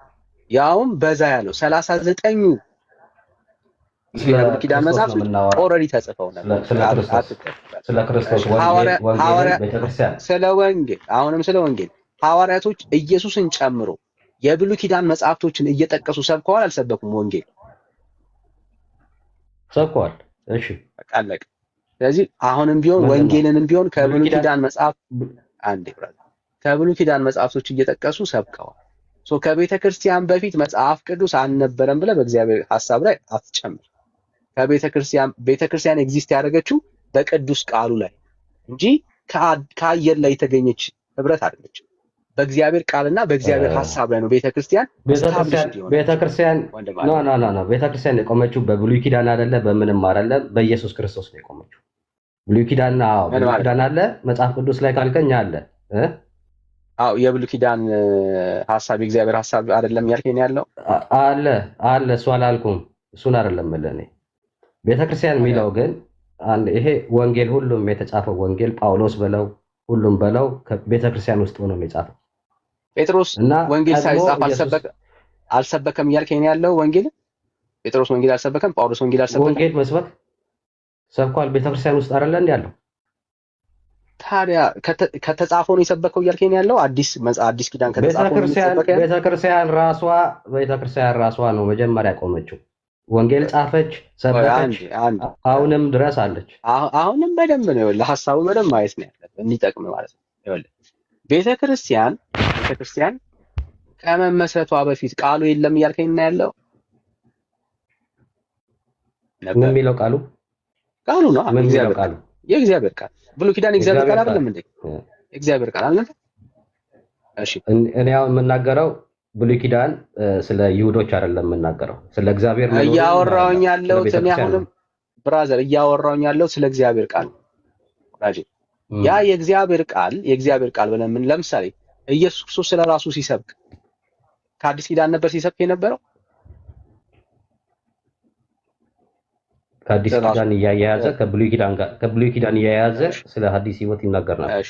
አዲስ ኪዳን ላይ የአዲስ ኪዳንን ጥቅስ ጠቅሶ ያስተማረበትን ቦታ ማስረጃ ያስተምራል።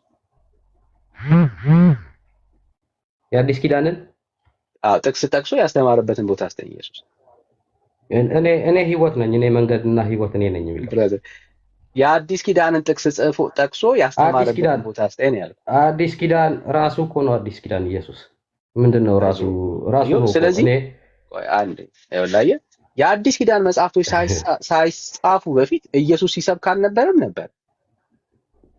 አዲስ ኪዳን ብለህ የምትጠራው አንዴ ወዳጅ ራስህ የምትጠራው አዲስ ኪዳን ብለህ የምትለው ለምሳሌ የማርቆስ መጽሐፍ ነው አለ። ከአራቱ ወንጌላቶች በጣም እርሊ የሚባለው የማርቆስ ወንጌል ሳይጻፍ በፊት ማለት ተጽፎ በክርስቲያኑ ሰርክል ሳይዞር በፊት ኢየሱስ ስለራሱ ሰብኮ አያውቅም ወይስ ሰብኮ ያውቃል? ሰብኮ ያውቃል። የኢሳይያስ ስለ ኢየሱስ ነው የምንናገረው። ስለ ኢየሱስ ነው ዳኒ እያሳየው ያለው ወንድም ማለት በደንብ እንድትረዳው ነው። ስለዚህ በአዲስ ኪዳን ላይ ስታወራ ጴጥሮስንም ላወራ ሳልቻለሁ፣ ጳውሎስንም ላነሳልህ እችላለሁ። ጳውሎስን ጨምሮ ኦኬ ያ መጽሐፍ ቅዱስ ሳይኖር መጽሐፍ ቅዱስ ማለት የተጻፈው የአዲስ ኪዳን መጽሐፍቶች ሳይኖሩ የብሉይ ኪዳን መጽሐፍት እየጠቀሱ አገልግለዋል ወይ? አገልግለዋል። አዎ የብሉይ ኪዳን መጽሐፍቶች እየጠቀሱ አገልግለዋል። ስለዚህ የጠቀሱት መጽሐፍ የአዲስ ኪዳን መጽሐፍ አይደለም። ቤተክርስቲያን ስትኖር ሪፈራንስ አድርጋ ስትጠቀም የነበረው የመጀመሪያው የአዲስ ኪዳን መጽሐፍቶች ሳይጻፉ በፊት የብሉይ ኪዳን መጽሐፍቶችን ነው። ኦኬ ነቢያቶችን ይጠቅሳሉ። የነቢያት መጽሐፍት ይጠቅስ ነበር በአዲስ ኪዳን አገልግሎት ውስጥ ማለት ነው። ኦኬ ኦልሞስት እኮ ከ60 ምናምን ዓመት በኋላ እኮ ነው ከ70 ምናምን ዓመት በኋላ እኮ ነው ኤግዛክትሊ መጽሐፍቶች ተጽፈው ልናገኛቸው የምንችለው የአዲስ ኪዳን መጽሐፍቶች። በዛ ሁሉ ዘመን ውስጥ ስለዚህ ሐዋርያቶች ሲያገለግሉ የነበሩት እንዴት ነው ካልከኝ የብሉይ ኪዳናትን እየጠቀሱ ቤተክርስቲያን ምን ታደርግ ነበር? ተሰብክ ታገለግል ነበር። እዚህ ቤተክርስቲያን መሰረት ያደረገችው በሐዋርያት ዘመን ያቺ የተቋቋመችው በመንፈስ ቅዱስ መውረድ ያገኘናት ያቺ ቤተክርስቲያን ሪፈር ስታደርግ የነበረው ምን ነው? የብሉይ ኪዳንን መጽሐፍ። ስለዚህ የብሉይ ኪዳንን መጽሐፍ ሪፈር እያደረገች ስታገለግል ከነበረ መሰረቷን ያደረገችው የብሉይ ኪዳን መጽሐፍቶችንም ጭምር ነው ማለት ነው። እዚህ ቀደመች ብለህ ልታወራበት የምችልበት ምንም ማስረጃ ሊኖር አይችልም። ምክንያቱም መሰረቷን የእግዚአብሔር ቃል ላይ ስለሆነ ማለት ነው። እሱ ጋር አይደለም ችግሩ። ችግሩ ምንድን ነው? ብሉይ ኪዳን አይሁዶች እንደተሰጠ እናውቃለን። እሱም ፕሮፌሳይ ስለ ክርስቶስ እንደሚናገር የታወቀ ነው። እኛን አይመለከተንም አላልኩም። እኛን አይመለከተን አይደለም፣ እንደዛ አላልኩም። ምንድን ነው ስለ ክርስቶስ የሚናገር ከሆነ እኛንን ይመለከተናል። ግን ህይወት ከመጣ በኋላ ኢየሱስ ከመጣ በኋላ ግን ኢየሱስ ራሱ ስልጣን ሰጥቶ ቤተክርስቲያን አቁሞ እኔ ሰጠ።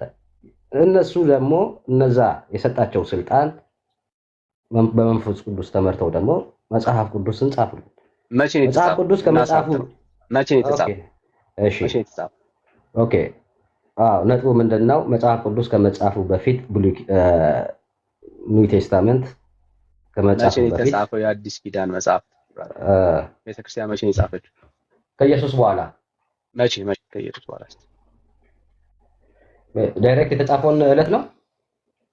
ለምሳሌ early ብለህ በጣም ቅርብ ብለህ የምታስበው መቼ ነው? ከ2000 ከኢየሱስ ክርስቶስ በኋላ ያኔ ማለት ያኔ ነው የተጻፈው። ጳውሎስ ይጽፍ ነበር። ሁሉም እኮ መቼ ጊዜውን እኮ ነው አሁን ታንጀብል ሆነ እንድናነጋገር መቼ አሁን እንትን እናድርገው መቼ የተጻፈ ምናምን ሳይሆን ሐዋርያት ግምት እያወራስ በኋላ ያኔ ግምት እያወራስ አሁን ያለው የተጻፈው አሁን ተጻፈ የምትላቸው የአዲስ ኪዳን መጽሐፍቶች ሐዋርያቶች ያለ መጽሐፍ ቅዱስ ያለ እግዚአብሔር ቃል የኖሩበት ዘመን አለ እያልከን ያለው። ምክንያቱም ሲጻፍ ወዲያው ጌታችን ኢየሱስ ክርስቶስ እንዳረገ በዛው ነው የተጻፈው። ልክ በጋ ሊያርግ ሲል ምናምን ያኔ ራሱ ጌታ እያገለገለ በምድር ላይ እያለም መጽሐፍ እየተጻፈ ነበር። እንደዛ ነው እያሰብክ ያለው? እንደዛ ነው እየተጻፈ ያለው? ጌታ ሲያስተምር ቁጭ ብሎ እየጻፉ እንደዛ ነው እንደምታስበው? እንደዛ ነው የምታስበው? እንደዛ አላልኩም። እዛም የተናገረም የተጻፈ ሊሆን ይችላል። እንደዛ አላልኩም። እሺ ስለዚህ ስለዚህ አንተ እሺ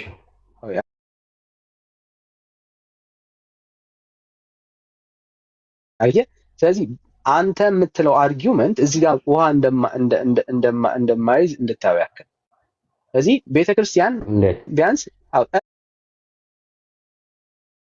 እርሊ የሚባለው 60ዎች ውስጥ እርሊ የሚባለው የማርቆስ ወንጌል እርሊዎች ተጽፏል ተብሎ ይታመናል።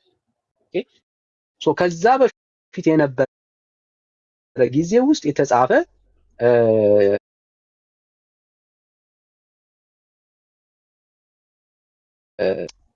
ጽሁፍ ካልነበረ ዜን ቤተክርስቲያን በምንድን ነው እሱ ስታገለግል የእግዚአብሔር የሆነውን ሐሳብ ለህዝብ ውስጥ ታሳልፍ ነበር? ኤኒ መረጃ አለ? ኤኒ መረጃ አለ? አሁን ኤንን እኮ የተገኘው መጽሐፍ እስከ 65 ምናምን የምትለው ያለው እኮ ምንድነው? ኤኒ መረጃ አለ ወይ ወዳጅ? መረጃ እኮ ነገርኩህ እኮ መረጃው መጽሐፍ ቅዱስ ነው። መጽሐፍ ቅዱስ ነው። የለም እንድታየው ያክል ነው። ኤኒዌይስ ኦኬ። ስለዚህ እኔ አሁን ያልመለስከው ከሌለ የለህም ነው። የለም ካለ እሰማለሁ፣ ከሌለ ግን የለም። አየው ቤተክርስቲያን መሰረት አድርጋው ስትኖርበት የነበረበት ወንጌልንም ስታስተላልፍበት የነበረበት ከክርስቶስ ኢየሱስ የተቀበሉትን ያንን እውነት ኮንፊርም ያደረጉበት የብሉይ ኪዳን መጽሐፍቶች እጃቸው ላይ ነው። የእግዚአብሔር ቃል በሙላት ሲሰበክ ነበር። የእግዚአብሔር ሐሳብ ጴጥሮስን በስብከቱ ላይ ታየዋለህ፣ ጳውሎስ በስብከቱ ላይ ታያለህ። የብሉይ ኪዳን መጽሐፍቶችን እየጠቀሱ ዮሐንስ ሲሰብክ ታየዋለህ። የብሉይ ኪዳን መጽሐፍቶችን እየጠቀሱ ከጌታ ጋር እያመሳከሩ ስለ ክርስቶስ ኢየሱስ ወንጌል ሲሰብኩ ታያለህ። ኢትዮጵያዊ ጃንደረባ በሰረገላ ላይ ሲሄድ ያነበው የነበረው የአዲስ ኪዳን መጽሐፍ ነው አይደል? ነበር አንተ በዛ ሰዓት ቤተክርስቲያን አልነበረችም? ነበረች። ግን የተጻፈ የአዲስ ኪዳን ቴክስት ነበር አልነበረም? ፊልጶስ በምን ሰበከ? ዳኒ የኔ ጥያቄ ምንድን ነው መሰለህ? የኔ ጥያቄ እናውቃለን ብሉይ ኪዳን የእግዚአብሔር ቃል እንደሆነ እናውቃለን። ኢየሱስ እንደመጣ ግን የሚነግረን ማን ነው? አዲስ ኪዳን ነው፣ ብሉይ ኪዳን አይደለም። ኢየሱስ ራሱ ቤተክርስቲያን መስርቷል አልመሰረትም? እናንተ ነው የምጠይቀው። እናች ቤተክርስቲያን ሰብካ ነው ከ60 ዓመት በኋላ ነው በለው ምን በለው የቺ ቤተክርስቲያን በመንፈስ ቅዱስ ተሞልተው እነዚህ ሐዋርያ መጽሐፍ ቅዱስን ሰጥተውናል። ስለዚህ መጽሐፍ ቅዱስ ሳይሆን ሐዋርያትን ያመጣቸው ኢየሱስ ራሱ፣ ሐዋርያቶቹ ደግሞ በመንፈስ ቅዱስ ተመርተው ነው መጽሐፍ ቅዱስን የሰጡት። ስለዚህ መጽሐፍ ቅዱስ በቤተክርስቲያን ነው የተጻፈው እንጂ ቤተክርስቲያን እንትን አይደለችም። ግምት ነው አሁን ቀድሞ ቤተክርስቲያን ግምት ነው ግምት አይደለም። እኔ እኮ አሁን ግምት ነው የምታወራው እኮ አሳየኝ አልኩህ እኮ። አሁን ከግምት ባሻገር ይሄው እድል ልስጥህና ሰው የአዲስ ኪዳን መጽሐፍቶች እጃቸው ላይ እስከሚደርስ ድረስ ወንጌል አልሰበኩም የሚል አርጊውመንት ካለ እስማማለሁ። ኦኬ የተጻፈ ቴክስት ቤተክርስቲያን ነበረች አልነበረችም? ከመጽሐፍ ቅዱስ በፊት ከመጽሐፍ ቅዱስ በፊት ማለት መጽሐፍ ቅዱስ ይቀድማታል እያልኩ ጽሁፉ የእግዚአብሔር ሐሳብ ይቀድማል። የትኛው መጽሐፍ ቅዱስ? የብሉይ ኪዳን መጽሐፍቶች የእግዚአብር ቃል እኮ አዲስ ኪዳን ነው የምለው እኔ። አዲስ ኪዳን ማስተካከለው አዲስ ኪዳንማ የእሱን ነው አሁን ማስተካከል ያለ አዲስ ኪዳን ስትል እናወራለን። ምክንያቱም ስለ አዲስ ኪዳን የምታወራ ከሆነ የተጻፈው ቴክስቱን የምታወራ ከሆነ የተጻፈው ከቤተ ክርስቲያን ከተመሰረተች በኋላ ነው እሱን የምታወራው። ግን መጽሐፍ ቅዱስን ብለህ ስህተት አለዋ። በጣም ትልቅ ስህተት ውስጥ ነው የምትገባው። መጽሐፍ ቅዱስን ትቀድማለች ካልክ የብሉይ ኪዳን መጽሐፍቶች እኮ የእግዚአብሔር ቃል ናቸው። ብሉይ ኪዳን መጽሐፍቶችን መሰረት አድርገው ሐዋርያቶች ሰብከዋል፣ ወንጌል አገልግለዋል፣ ስለ ክርስቶስ ኢየሱስ አሳይተዋል። ወንጌል ሲነሳ የብሉይ ኪዳን መጽሐፍትን እየጠቀሱ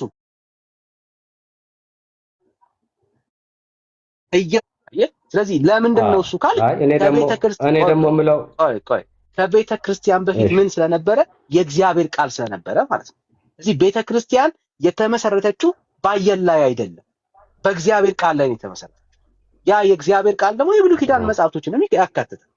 ስለዚህ ያ የእግዚአብሔር ቃል በትክክል ነበረ፣ መሰረቷ ነበረ። ስለዚህ አልቀደመችው፣ የእግዚአብሔር ቃል ነበረ፣ ሐሳቡ ነበር። ስለ ቤተ ክርስቲያን የምናወራ ከሆነ ማለት ነው። ስለዚህ እሱ ነው ኤኒዌይስ ሐሳብ ማስረጃ በዚህ ቆም ብለህ እንደዚህ ሰፋ ያለውን ሐሳብ ማስረጃማ ሰጠው እኮ። ማስረጃ ምንድነው?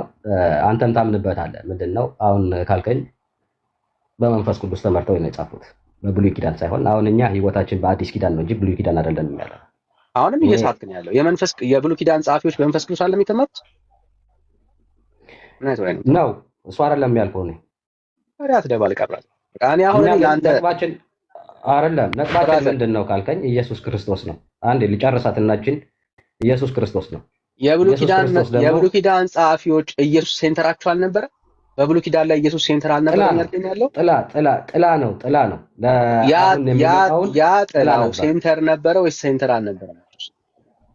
ነበረ። ሴንተሩ ኢየሱስ ነው። በቃ አለቀ። ስለዚህ የእግዚአብሔር ሐሳብ በብሉይ የሚሆን በአዲስ ኪዳን ላይ ሴንተሩ ኢየሱስ ነው፣ ይታወቃል። ኦኬ። አሁን ምንድነው ለምንድን ነው እዚህ የመጣ ነው መሰለ? አሁን አንተ መረጃ ምናምን እያልከኝ ነውና መረጃ ይሄ የምታነበው መረጃም ቤተክርስቲያን የሰጠች መረጃ ነው። መጽሐፍ ቅዱስ ራሱን የትኛው ነው ቃና አምላክ የትኛው ነው ያልሆነ ምንም የምታውቀው ነገር የለም። ይሄ መጽሐፍ ቅዱስ ብላ ስለሰጠች በቃ የመጽሐፍ ቅዱስ ነው ብለህ ተቀብለሃል። እና ከየትም አይደለም መጥተው እዚህ ቁጭ ያለው መጽሐፍ ቅዱስ ሲመጣ ጸሐፊ ያለው እሱም ስህተት ነው። እሱም ስህተት ነው። እሱም ስህተት እንደሆነ ላሳይ፣ ችግር የለም። እሱም ስህተት እንደሆነ ላሳይ። እንደሱ የሞሏችሁ እኮ ነው። ቤተክርስቲያን እግዚአብሔርን ስለምትረሱት እኮ ነው መጽሐፍን የሰጠን እግዚአብሔር። ከቤተክርስቲያን በፊት ቤተክርስቲያን ከመመስረቷ በፊት እግዚአብሔር የነበረ አምላክ ነው።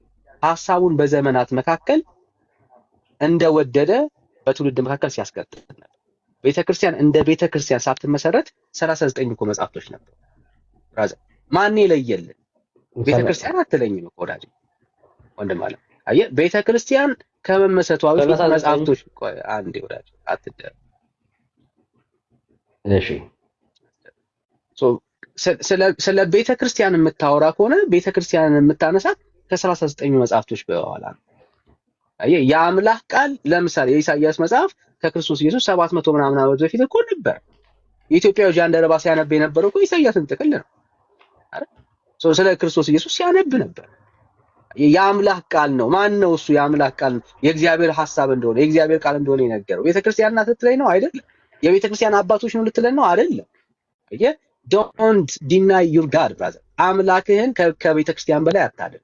ለቤተክርስቲያን ህልውና ራሱ ኃላፊነት የሚወስደው እግዚአብሔር ነው። ቃሉ እንዳይበረዝ በዘመናት መካከል ከትውልድ ወደ ትውልድ እንዲሻገር ትውልድ ደግሞ አይኑን ከፍቶ የእሱ ሐሳብም እንደሆነ እንዲረዳ ያደረገው እግዚአብሔር ራሱ። ምክንያቱም ኃላፊነት የወሰደው በዚህ ትውልድ መካከል ራሱ እግዚአብሔር። ሰዎችን ተጠቅሟል ወይ? አዎ ተጠቅሟል። ከሰማይ የወረደ ነገር አይደለም። የሰዎች ባህል አለበት። የሰዎች የስነ ጥበባዊ የስነ ጽሁፋዊ ይዘት ያለበት ሐሳብ አለ። አዎ ጥያቄ የለውም። በዚህ ውስጥ ግን የራሱን ሐሳብና ይዘቱ ሳይቀጥል ለትውልድ እንዲሸጋገር ያደረገው ራሱ እግዚአብሔር ነው።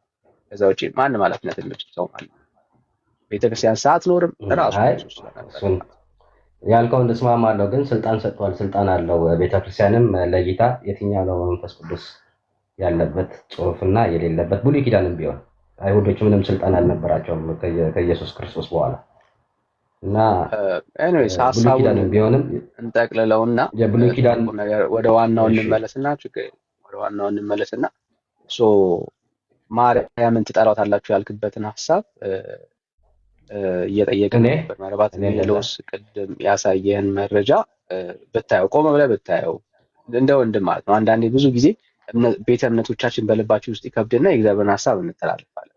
ለምሳሌ ለማርያም ትሰግዳለህ። በማርያም ስዕል ፊት ትሰግዳለህ? በማርያም ስዕል ፊት ትሰግዳለህ? እሰግዳለሁ። ምን ችግር አለው? እስኪ በማርያም ስዕል ፊት ስገዱ ያለ ከመጽሐፍ ቅዱስ ማስረጃ ነገርኩህ እኮ። ሁሉ ወደዚህ የመጣ ነው፣ ወደ ቤተክርስቲያን የመጣ ነው። ለምን መሰለህ? የተጻፈው ውስጥ አለው ወይስ የለም? ትራዲሽን ይባላል። ትራዲሽን ምንድነው? ትውልዱ እንዲያየው ያክል ነው። እሺ ችግር እንዲያየው ያክል ትራዲሽን ብለኸኛል።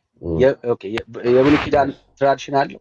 እሺ ብሉይ ኪዳን ላይ በስዕል ፊት ስገዱ ተብሎ ለስዕል የሰገዱ ሰዎች ያሳይ። ትራዲሽኑ መቼስ ከዛ ነው የሚመጣው። የእግዚአብሔር ሕዝብ ከዛ ጀምሮ ነበር የነበረው። እስቲ ያሳይ ትራዲሽኑ በብሉይ ኪዳን። እስቲ በብሉይ ኪዳን ላይ ስዕል ሰርታችሁ በስዕል ፊት ስገዱ የተባለበት ለቅዱሳን ለሙሴ ስዕል ሊሆን ይችላል፣ ለአብርሃም ስዕል፣ ለዳዊት ስዕል፣ በቃ የተቀረጸ ስዕል ሰርተው ለስዕሉ የሰገዱ ከብሉይ ኪዳን አሳይ። ችግር ሱራፌል እና ክሩቤል የሚለው መልአክ ታቦቱ ላይ የተሰሩት ምንድን ናቸው?